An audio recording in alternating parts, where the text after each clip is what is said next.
Chapter 4. Jesus gives the parable of the sower, the candle under bushel, the seed growing secretly, and the mustard seed. He stills the tempest. And he began again to teach by the seaside. And there was gathered unto him a great multitude, so that he entered into a ship, and sat in the sea. And the whole multitude was by the sea on the land. And he taught them many things by parables, and said unto them in his doctrine, Hearken, behold, there went out a sower to sow. And it came to pass as he sowed, some fell by the wayside, and the fowls of the air came, and devoured it up. And some fell on stony ground, where it had not much earth. And immediately it sprang up, because it had no depth of earth. But when the sun was up, it was scorched, and because it had no root, it withered away. And some fell among thorns, and the thorns grew up and choked it, and it yielded no fruit.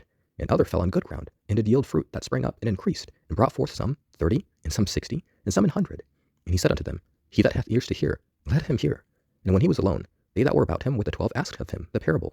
And he said unto them, Unto you it is given to know the mystery of the kingdom of God, but unto them that are without, all these things are done in parables, that seeing they may see, and not perceive, and hearing they may hear, and not understand, lest at any time they should be converted, and their sins should be forgiven them.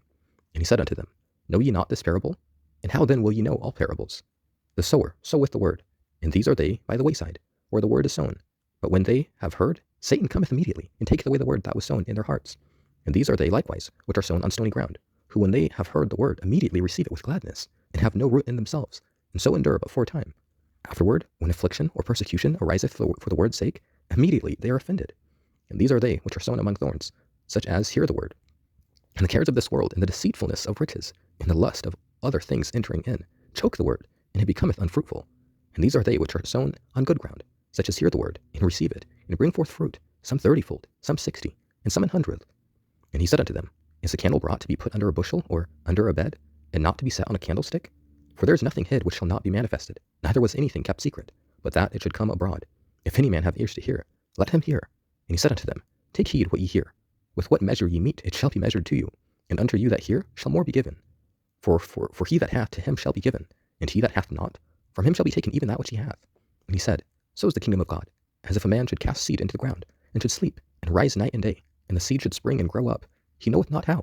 For the earth bringeth forth fruit of herself, first the blade, then the ear, after that the full corn in the ear. But when the fruit is brought forth, immediately he putteth in the sickle, because the harvest is come. And he said, Whereunto shall we liken the kingdom of God?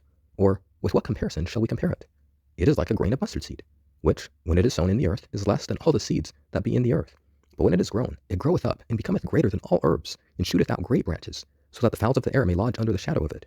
And with many such parables spake he the word unto them, as they were able to hear it. But without a parable spake he not unto them. And when they were alone, he expounded all things to his disciples.